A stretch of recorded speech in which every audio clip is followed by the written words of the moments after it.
Welcome to Despicable Main Deep Dive. Great to be here. Today on the show, yearly report vanishes from Next Step's website after request email. That sounds intriguing. Yeah, so you, our listener, did something perfectly normal. You sent a formal request to the Next Step Domestic Violence Project. Asking for their fiscal year 2024 annual report, right? Exactly. And they're a 501c3 organization, which means, well, they're supposed to provide this stuff legally. That's the rule. Transparency is part of the deal for that tax status. So that first request, it went out February 18th, 2025. Yeah. Pretty straightforward. Okay, standard procedure. But here's where it gets a bit weird, like something out of a bad magic show. Oh, how so? Not only have they not sent the 2024 report we asked for, Which they should have by now. right, but the previous one, the FY 2023 report that was on their website, Yeah. gone, vanished, poof. Seriously, the link is dead. Dead as a doornail.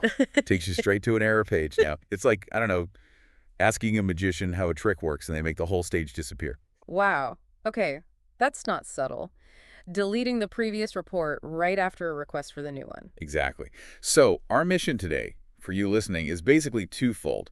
First, we want to equip you with the know-how to request that FY 2024 report properly. Because they are obligated to provide it. And second, once you hopefully get your hands on it, we'll show you how to use, easily accessible AI tools to actually figure out what's inside. Yeah, cutting through the jargon to see the real picture. The timing of that deletion is definitely suspicious, suggesting they might not want people looking too closely. That certainly raises an eyebrow, doesn't it? Yep. Okay, so how do you, the listener, actually request this FY 2024 report? Persistence and formality seem key here. Yep. You need to send a formal written request.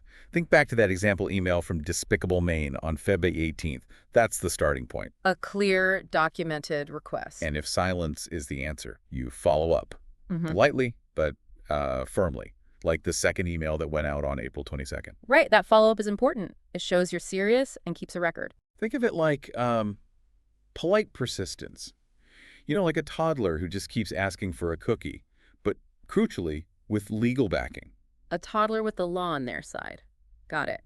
And having that paper trail or email trail is smart if things need to escalate. Definitely. So what needs to be in that request email? Well, first off, be super clear. State you want the fiscal year 2024 annual report. No ambiguity. Leave no wiggle room. And second, Mention their 501c3 status and, gently point out the legal requirement to provide the report. like a friendly reminder that, hey, rules are rules, especially when public trust and potentially public money are involved. Exactly. It sets the expectation. And finally, Ask them to send it directly to your email. Makes it easy. Keep the tone formal, but firm. like in that second email example where it mentions potentially involving authorities if they don't comply, it shows you mean business without being, overly aggressive. Right. Okay, let's fast forward. Let's say, miracle of miracles, you get the FY 2024 report. Now the fun part begins. Analysis. And you don't need an accounting degree for this next step. Nope. We're talking AI. Specifically, something like ChatGPT, which most people can access easily. Using AI to sift through potentially dense financial data. Smart. And to show why this is potentially very revealing, let's take a quick peek back.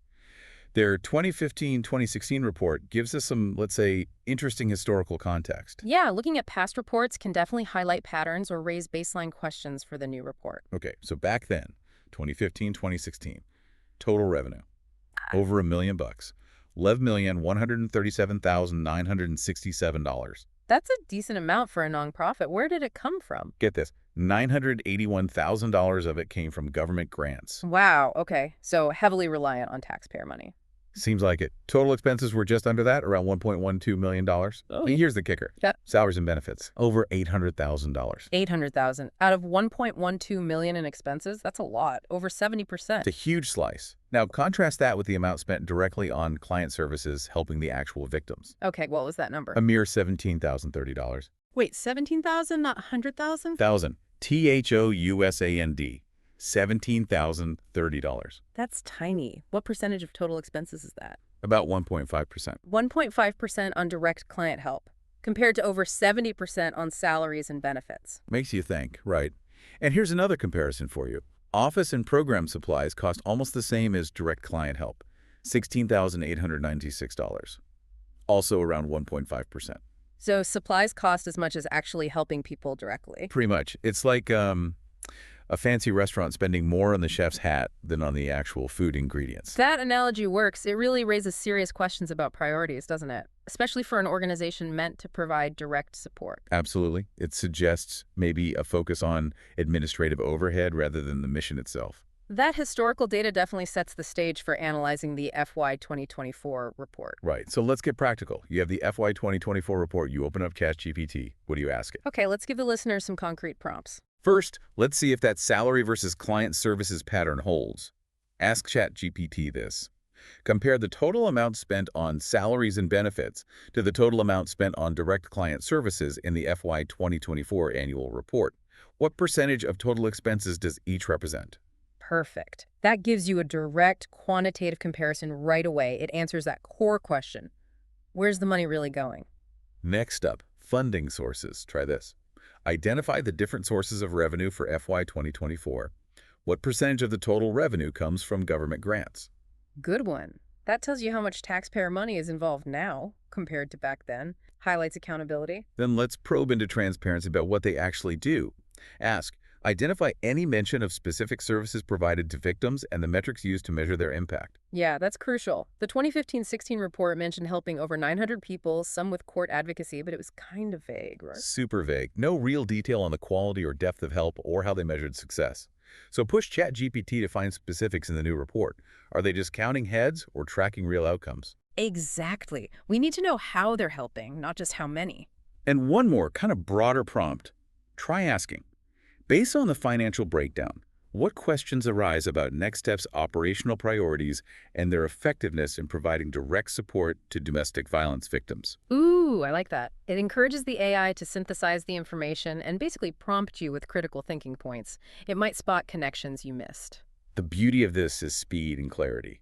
ChatGPT can chew through that dense report and pull out these key comparisons and potential red flags way faster than you could manually. It democratizes the analysis, really. Puts the power to scrutinize these organizations back into the public's hands. It's like having a super fast, free financial analyst buddy. Pretty much. So, to recap for everyone listening, your mission, should you accept it, request that FY 2024 annual report from Next Step. Formally, politely, persistently. Once you get it, feed it to ChatGPT.